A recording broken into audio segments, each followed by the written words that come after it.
Hello everyone and welcome back to my channel. My name is Gemini and today we're finally starting with the promised occult series. In this series, we will take a deeper look at mythological, religious and indigenous entities all around the globe using the artistic book of Johann Egelkrantz, The Undead, starting with the Wendigo.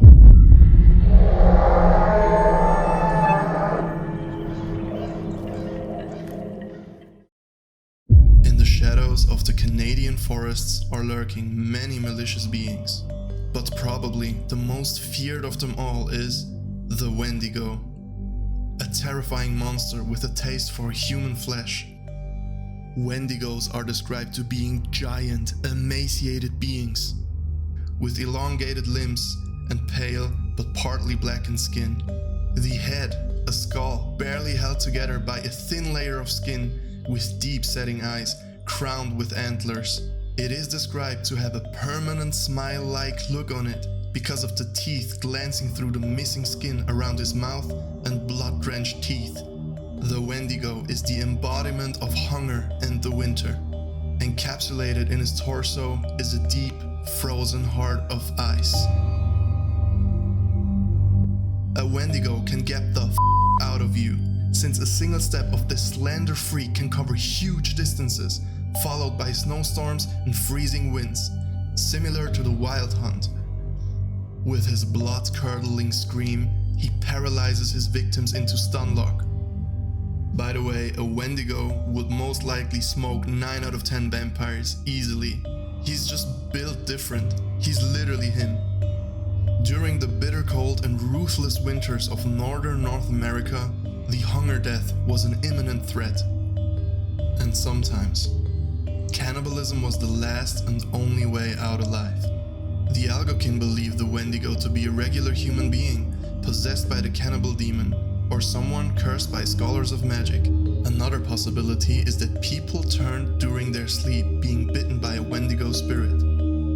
It is also said that hunters getting lost in the woods will be punished for eating human flesh out of desperation.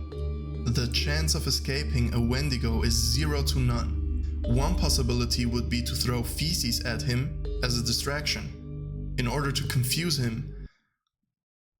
I don't know. Dude, it says feces.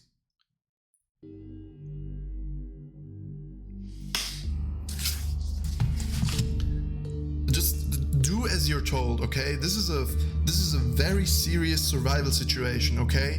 You just gotta do it. Another possibility would be to use a silver bullet. However, the whole body of the monster would need to be torn apart and burned in order to contain the virus from spreading. If you want to look at it from a semi-logical perspective, there are many sources of news around the world of people eating human flesh and changing. It seems so obvious and clear to us that cannibalism changes human psychology. However, it is still common practice to eat human flesh in certain tribes.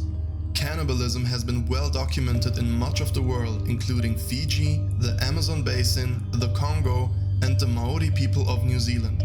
Cannibalism was also practiced in New Guinea and parts of the Solomon Islands, and human flesh was sold at markets in some parts of Melanesia.